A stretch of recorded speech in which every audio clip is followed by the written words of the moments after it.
Au niveau de la gestion de matières résiduelles, il faut donner un petit coup de barre. Là. En 2021, on a ajouté de nouveaux outils à la boîte à outils qu'on avait déjà en place, mais on a effectivement distribué un nouveau guide de gestion de matières résiduelles. Et ce guide-là, en fait, ce qui vient dire, il vient, je pense, rappeler les bonnes pratiques, donner des trucs, un peu ce qu'on disait à chaque année, ce qu'on rappelait à chaque année, mais il présente aussi des nouveautés. Pourquoi? Parce que l'enfouissement, je ne sais pas si vous avez entendu, donc les messages de Nadia Minassian et ou du Conseil des maires de la MRC, ils ont bien dit que il y avait eu des augmentations au niveau des coûts de gestion de matières résiduelles, que pour l'année 2021, ça va, il y avait comme une réserve qui avait pu éponger un peu peut-être cette hausse-là, mais que 2022, la réserve, elle ne sera plus nécessairement là. Alors, il faut qu'à ce moment-là, qu'on change nos pratiques au niveau de la gestion de matières résiduelles. Et quand on parle de pratiques, il faut réduire l'enfouissement. L'équation est directe là, pour nous. L'objectif numéro 1, c'est de réduire l'enfouissement parce que c'est vraiment la portion qui nous coûte le plus cher. Donc, dans les modifications ou dans ce qu'on demande aux citoyens, d'abord et avant tout, vous informer. Lisez-le. Il est quand même cute. Nous autres, on le trouve intéressant. C'est sûr qu'on est biaisé, mais l'équipe a travaillé fort pour le préparer, le guide. Et puis, je pense que si tout le monde prenait un 15 minutes, passait au travers et retenir au moins un ou deux trucs de ce qui est proposé là-dedans. On parle beaucoup de réduction, de réutilisation, évidemment de recyclage, de valorisation, mais ce sont tous des trucs qui ont le même objectif de réduire la taille de notre poubelle. C'est ça le but premier et ultime. Une fois que vous allez aussi découvrir dans le nouveau guide les nouveaux outils qu'on va mettre en place, entre autres, vous avez entendu parler probablement du nouveau règlement sur la gestion de matières résiduelles. Alors, ça peut faire peur à certaines personnes, mais en fait, c'est que le règlement, il va nous aider à corriger certains comportements qui étaient nuisibles, au niveau des contaminants. Alors, je donne un exemple. On a encore un pourcentage de contamination des bacs bleus qui est suffisamment important pour augmenter nos rejets au site du centre de tri vers l'enfouissement. Alors ça, on veut réduire ça parce que ça coûte de l'argent. Alors, ce qu'on demande aux gens, c'est mettez les bonnes matières dans le bac bleu. Ne mettez pas de nourriture, ne mettez pas de couches, ne mettez pas de vêtements. Et dans le guide, on explique bien les matières qu'on ne veut pas retrouver au bac bleu parce que ça pose problème au niveau du tri qui est fait, je le rappelle, par des vraies personnes. Donc, aidez-nous à faciliter notre travail. L'équipe, nous, est restée en place tout le temps de la COVID. Alors, on les trouve bien déterminés. C'est une équipe qui est vraiment déterminée, qui travaille fort. Fait qu'on invite les gens à mettre les bonnes choses dans le bac bleu. On demande aussi aux gens de mettre les bonnes choses dans le bac brun. Le bac brun, pour nous, c'est le secret de notre succès, la clé du succès sur le territoire, parce que tous ceux qui adoptent le bac brun détournent un volume important de l'enfouissement. Et sur notre territoire, la MRC Rocher-Percé, on a déjà été à des taux de participation de 60 65 %. On est rendu à 30 %. Ça veut dire qu'il y en a beaucoup qui ont abandonné le bac brun. 2021, là, il faut se développer un amour pour le bac brun. Là, il faut le réapprivoiser, il faut le réintroduire dans notre quotidien, parce que c'est ça qui va faire la différence au niveau de l'enfouissement, de la réduction à l'enfouissement. Dans le bac brun, donc, ce qu'on demande aux gens, c'est de s'y remettre. Là, on est au mois de janvier. C'est peut-être un bon moment pour commencer. On met un grand sac en papier dans notre bac brun et on met la nourriture dans ce sac-là. Il n'y a pas de problème de chaleur, il n'y a pas de problème d'odeur, il n'y a pas de problème de petites mouches. C'est facile de commencer. Si ça colle dans le bac, c'est pas grave. Vous remettrez le bac au chemin à la prochaine collecte. Il n'y a pas de stress à utiliser le bac brun en hiver. C'est assez facile. Puis si vous commencez pendant l'hiver, bien, quand on arrive l'été, on est habitué, on a apprivoisé les petits irritants associés au bac brun. Et puis là, on continue son usage pendant l'été. Alors, c'est ce qu'on demande, en fait, aux citoyens, c'est de s'informer et deux, bien, de changer sa façon de faire ou d'adopter des meilleures pratiques parce que l'année 2021, c'est l'année qui va être décisive pour l'ensemble des citoyens sur le territoire.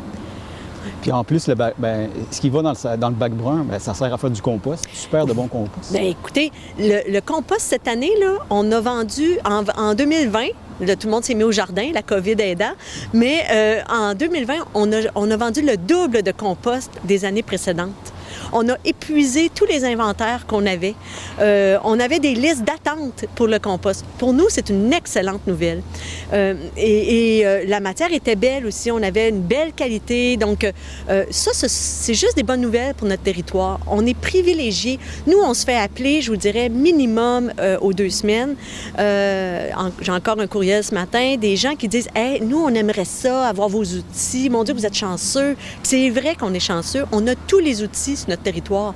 On a des écocentres, un site de compostage, on a un centre de tri qui est fonctionnel, on a tous les outils qui nous aident à être plus performants. Profitons-en, utilisons-les. Si tout le monde met la main à la pâte, on va voir le résultat. Puis tout le monde va être content. C'est juste que là, il faut poser le geste. Là, c'est là que ça se passe. De toute façon, il faut que les gens embarquent. Là, Oui. Parce que là, ça va avoir un impact aussi financièrement. Bien voilà, et c'est le message que les élus ont passé. Un défi collectif. On a peut-être l'habitude de se dire, non, ben moi, ça me tente pas, mais tu sais, mes voisins le font, ça va bien, tu sais. Non, là, c'est vraiment l'équation de l'effort de tous qui fait la différence. Si on prend juste notre effort tout seul, tu sais, si on est juste 30 % à participer, ça fait pas assez la différence. Mais si on était 70 puis 80 % à participer, on le verrait, le résultat. Il serait directement... l'impact serait direct sur notre territoire. Alors, quand on dit... Là, le règlement, tu sais, bon, l'idée, c'est pas de donner des billets d'infraction à tout le monde. C'est pas ça, le but. Le but, c'est de corriger les pratiques qui sont nuisibles, d'abord. Et après ça, bien, là, on va s'en servir pour encourager les bonnes pratiques, les bons comportements. Puis en même temps, récompenser ceux qui participent aux bonnes pratiques depuis le début. On en a là une portion de la population qui composte depuis le début, qui recycle correctement. Alors ces personnes-là, tu sais, ils ont contribué à l'effort collectif. Ça serait le fun aussi que dans un avenir prochain, bien, on puisse à ce moment-là reconnaître ces efforts-là. Et l'année 2021 va nous servir à ça. C'est à ça qu'on va consacrer nos efforts. Mais on est toujours là. Nous autres, ce qu'on veut, c'est que les gens nous appellent.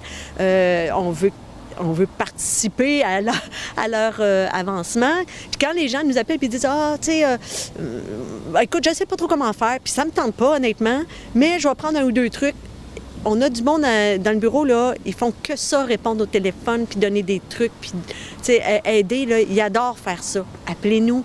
Tu sais, prenez le temps de nous appeler, ça nous fait plaisir. Y a-t-il beaucoup de choses qui reviennent, qui n'ont pas d'affaires comme dans le bac bleu, mais qui reviennent? Oui, on a un top 5, là, ce qu'on appelle là, notre top 5 des contaminants. La nourriture, les vêtements, ça, on en a vraiment beaucoup, là, des vêtements.